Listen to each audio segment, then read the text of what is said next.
एक समय की बात है। एक छोटे से गांव में एक गुरु और उनका एक शिष्य रहते थे। गुरुजी बहुत ज्ञानी और समझदार थे, जबकि उनका शिष्य आलसी था। शिष्य को हमेशा आध्यात्मिक शिक्षा से दूर रहना अच्छा लगता था और वो हमेशा आज के काम को कल पर टाल देता था। उसके मन में ये विचार हमेशा चलता रहता था कि कल से वो मेहनत करेगा और आज थोड़ा आराम कर लेता है। गुरुजी अपने शिष्य को बहुत चाहते थे, लेकिन वह जानते थे कि आलस्य व्यक्ति की जीवन यात्रा को बहुत कठिन बना देता है। गुरुजी ने देखा कि उनका शिष्य दिन ब दिन आलसी होता जा रहा है। आलस्य के कारण वो कभी अपने लक्ष्यों के प्रति गंभीर नहीं होता था और न ही उसे कोई सही दिशा मिल रही थी। गुरुजी को चिंता होने लगी, क्योंकि आलस्य एक ऐसा अवगुण है जो व्यक्ति को कभी सफल नहीं होने देता। आलसी व्यक्ति को सफलता के बजाय विफलता ही मिलती है, क्योंकि वो किसी भी कार्य को समय पर पूरा नहीं कर पाता। गुरुजी ने सोचा कि अब वो अपने शिष्य को एक ऐसी शिक्षा देंगे जिससे उसकी आलस्य की आदत खत्म हो जाए और वह एक जिम्मेदार और मेहनती इंसान बने। गुरुजी ने एक दिन शिष्य से कहा, मैं तुम्हें ये काला पत्थर दे रहा हूं। ये कोई सामान्य पत्थर नहीं है, बल्कि एक जादुई पत्थर है। अगर तुम इसे किसी लोहे की वस्तु से छुओगे तो वो वस्तु तुरंत स्वर्ण में बदल जाएगी। मैं इसे तुम्हारे पास 2 दिन के लिए छोड़ने जा रहा हूं और याद रखना कि दूसरे दिन सूर्यास्त के बाद मैं इसे वापस ले लूंगा। शिष्य की आंखों में चमक आ गई। उसे यह सुनकर बहुत खुशी हुई और उसने सोचा कि अब वो बहुत जल्दी अमीर बन जाएगा। उसने मन ही मन तय किया कि वो कल से ही इस पत्थर का उपयोग करेगा और ढेर सारा सोना जमा करेगा। लेकिन आलसी शिष्य ने उस दिन का पूरा समय यही सोचने में बिता दिया कि जब वो अमीर हो जाएगा तो उसकी जिंदगी कितनी आरामदायक हो जाएगी। वो ये कल्पना करता रहा कि वह कितने नौकर चाकर रखेगा जो उसकी हर इच्छा पूरी करेंगे। अगले दिन जब शिष्य उठा तो उसने सोचा कि आज तो उसे स्वर्ण पाने का आखिरी दिन है। उसने मन में ठान लिया कि वो बाजार से लोहे के बड़े बड़े सामान खरीदने जाएगा और उन्हें स्वर्ण में बदलकर अपने खजाने को भर लेगा।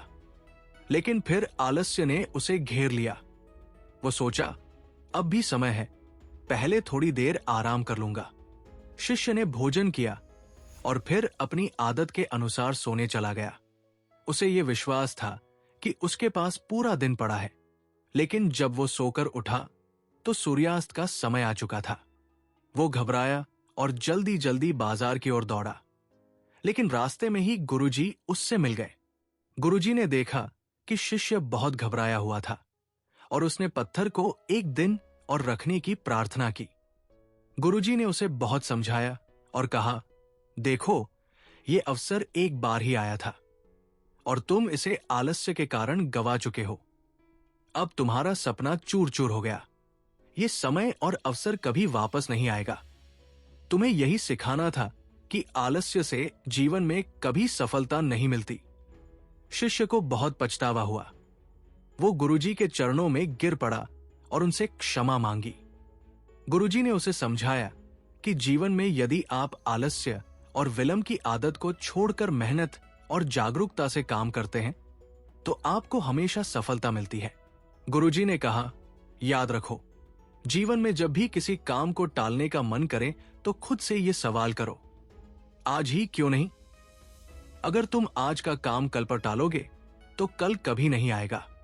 आलस्य का कोई स्थान नहीं होना चाहिए, क्योंकि सफलता मेहनत और समय की पाबंदी में ही है। शिष्य ने गुरुजी के शब्दों को गहराई से समझा और प्रण लिया कि वो अब कभी आलस्य को अपने जीवन में जगह नहीं देगा। उसने ये निश्चय किया कि वो हमेशा सक्रिय रहेगा और जो भी कार्य करेगा उसे सही समय पर और पूरी मेहनत से करेगा। इस घटना के बाद शिष्य का जीवन बदल गया। उसने अपनी पुरानी आदतें छोड़ दी और अपने सभी कार्यों में पूरी सजगता, मेहनत और समय प्रबंधन से काम करना शुरू किया। समय के साथ वो अपने जीवन में हर दिशा में सफल हुआ और उसे कभी आलस्य ने हारने का मौका नहीं दिया। दोस्तों, इस कहानी से हमें ये सीख मिलती है कि आलस्य और विलंब से कभी भी सफलता नहीं मिलती। जीवन में हर किसी को अवसर मिलते हैं, लेकिन अगर हम उनका सही समय पर उपयोग नहीं करते तो हम उन्हें खो देते हैं। अगर आप भी सफलता, सुख, समृद्धि और महानता चाहते हैं तो आलस्य को अपने जीवन से बाहर करें और सक्रिय रहें। जब भी आपके मन में किसी कार्य को टालने का विचार आए तो खुद से यह सवाल करें, आज ही क्यों नहीं? आलस्य को छोड़कर मेहनत, दृढ़ निश्चय और समय प्रबंधन के साथ हम अपने सपनों को साकार कर सकते हैं। ये आदतें हमारे जीवन को सफल और खुशहाल बना सकती हैं। तो दोस्तों, इस कहानी से आपको क्या सीख मिली? हमें कमेंट करके जरूर बताएं। अगर ये कहानी आपको पसंद आई हो तो हमारे channel Story A to Z Hindi को लाइक करें, सब्सक्राइब करें और बेल आइकन दबाना न भूलें, ताकि आपको ऐसी और रोचक कहानियां सुनने को मिलती रहें। आपका प्यार और समर्थन हमारे लिए बहुत मायने रखता है। फिर मिलेंगे एक नई कहानी के साथ। धन्यवाद।